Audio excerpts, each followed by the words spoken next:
Hello everyone and welcome back into my kitchen. Come on, let's make this thing. Alright guys, so let's do our prep work for this venison. I am very fortunate and thankful to have been gifted this venison. I am estimating this to be about 3 to 4 pounds. It was given to me by my friend Frankie, who owns Celebrity Organic Nursery. I will put his card up here if you're in the Austin area and you need shrubbery or whatever for your property. Go on over and check him out. Okay, so what I've done here is I've cut these in chunks. Okay, and so everything is in chunks. And in the Caribbean, whenever you're dealing with game or any kind of what they call wild meat, what they do is they put some flour in there and they wash it with the flour. So you want to massage that around, and then like the same way I do with the lime, you just wash it around like this with the flour, and that is supposed to remove the gamey flavor. Okay, so I'm gonna let this sit here for a couple of minutes while I show you the rest of our ingredients. Let me rinse my hand off. Okay, now what I have here is a half of a red onion. You can use regular onion, several cloves of garlic. I would say that's about a quarter cup or a third of a cup. I have a knob of ginger. Got a bad boy here. Habanero. I got 3 leaves of my Cuban oregano. This plant was given to me by my friend Nan in Florida. Thank you, Nan. And I have maybe about 8 to 10 sprigs of cilantro.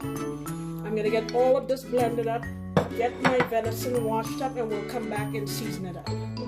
Alright, so we're all washed up here. Here's my seasoning that I showed you earlier on the saucer. And I'm going to go in here with a little bit of my bitter orange juice, just about a tablespoon. You can add lime juice or vinegar if you like. I'm going to add, chicken bouillon, calling that about 2 tablespoons. Black pepper,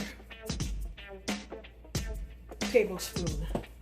And while I was grinding up my seasoning, I added 3 tablespoons of oil because venison is notoriously lean, so I wanted to add some fat to it. I'm also going to add about a tablespoon and a half of curry powder.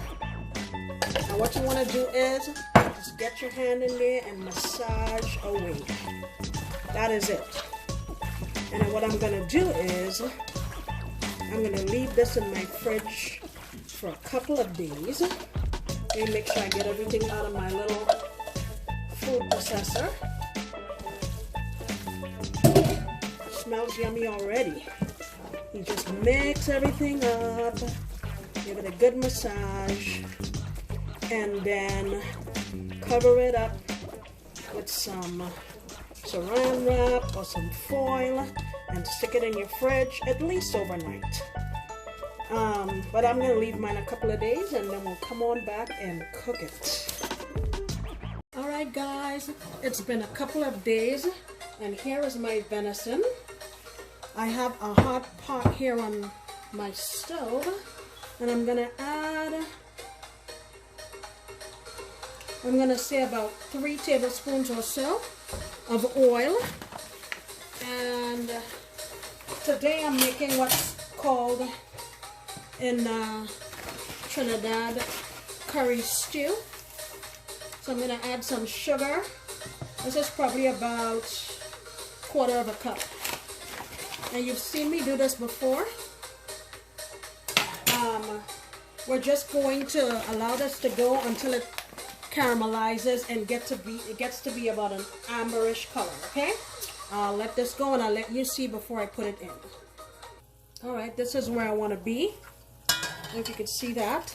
So we're gonna go in with our meat.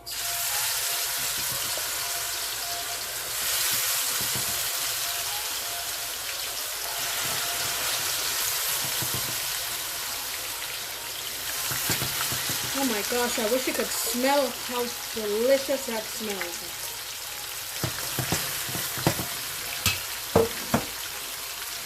Alright. And all I'm going to do is just let this sit right here for a few minutes, 3 or 4 minutes, and then I'll give it a stir. Alright, I'm going to give this a stir.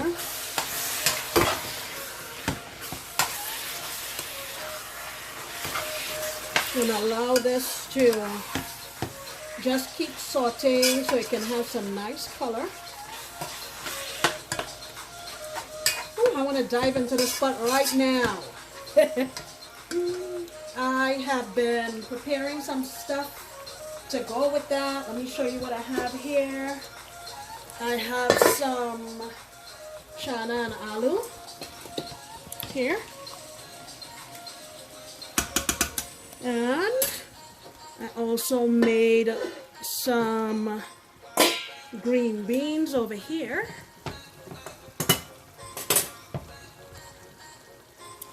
And I made some roti. Here is my roti. Paratha. And I'm gonna go bring it down to my kids and sit and eat with them. Alright, you can see the nice color we have here. It's just been a few minutes, maybe about 4 minutes or so. What I'm going to do now is back my heat down to medium-low, lit it up, and let it go for about maybe 8 or 9 minutes. And what's going to happen is the meat's going to release a lot of its own natural juices. Then I'll come back and show you what to do next. Alright. You see all the liquid that just sprung on its own? That's what we wanted. Now, let me give this a stir. I'm going to bring my heat back up now to medium-high and burn all of this liquid off. And then once I do that, I'm going to gradually add hot water just under the top of the meat, and then low and slow cook it until it's tender. Okay, so now that this is sizzling, I'm going to go in here with just some water to almost cover it. I'm going to back my heat down and let this go low and slow and keep topping it off until we get a nice tender consistency. You can also take this out and put it in your Instant Pot or whatever to make it be done faster, but I'm just gonna do it like this. Alright guys, this has been simmering slowly for about an hour and a half. Look at the lovely color that we have, and let me show you that it's tender. Look at that. All set and ready to go. So, and it does not smell gamey. I tasted a piece about 10 minutes ago and it does not taste gamey. The only thing I did was I added a few sprigs of thyme, maybe about 5 minutes ago, just to brighten and freshen the flavor since it's been going for so long. But yeah, that's it. Guys, I hope if you get your hands on some venison, you give this a try. You can use the same recipe to cook beef, goat, anything like that. Alright guys? Okie doke. Alright guys, thank you so much for stopping back into my kitchen. I hope you come back next time because I promise to make another delicious recipe. Bye!